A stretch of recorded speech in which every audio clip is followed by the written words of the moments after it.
வணக்கம் அன்பு நண்பர்களே.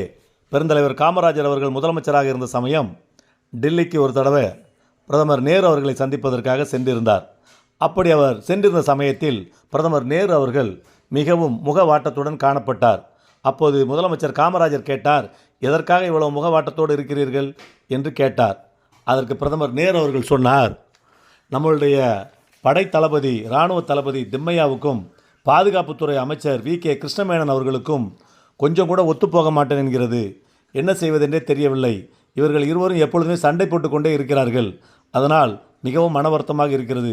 பாதுகாப்புத்துறை சம்பந்தமானதாயிற்றே, அதனால் தான் மன வருத்தமாக உள்ளேன் என்று சொன்னார். உடனே சற்றும் யோசிக்காத காமராஜர் அவர்கள் பிரதமர் நேருவை பார்த்து ஒன்று சொன்னார். உடனடியாக கேபினட் கூட்டத்தை கூட்டுங்கள். அதில் இராணுவ தளபதி திம்மையா அவர்களுக்கு கேபினட் அந்தஸ்தை கொடுங்கள்.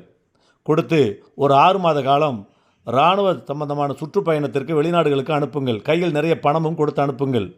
அவர் சென்றவுடன் இங்கே இருக்கக்கூடிய ஒற்றை தலைமை இராணுவத்தை 3ஆக பிரியுங்கள். 3 படைப்பிரிவுகளுக்கும் தனித்தனியான இராணுவ தளபதிகளை நியமியுங்கள். 6 மாத காலம் கழித்து அவர் இங்கு வரும்பொழுது இதில் ஏதாவது ஒன்றுக்கு அவர் இராணுவ தளபதியாக இருக்க வேண்டும் என்று சொல்லுங்கள். அவரே அதை விரும்ப மாட்டார். அவர் அதை ராஜினாமா செய்துவிட்டு சென்று விடுவார் அந்த பதவியை. அதற்கு பிறகு இந்த பிரச்சனை சரியாகிவிடும் என்று சொன்னார். இதை கேட்ட பிரதமர் ஜவஹர்லால் நேரு அவர்கள் ஃபேண்டாஸ்டிக் மிஸ்டர் காமராஜ் என்று காமராஜரை ஆறத் தழுவி மிகவும் மகிழ்ச்சியுடன் காணப்பட்டார். காமராஜர் சொன்னது போலவே பிரதமர் நேரு அவர்களும் அதேபோல் செய்தார்.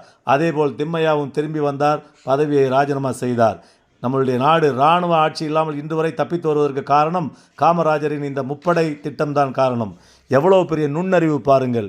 அவர் சொன்ன அந்த யோசனையால் தான் இன்று வரை நம் நாடு இருக்கிறது. வாழ்க காமராஜர்.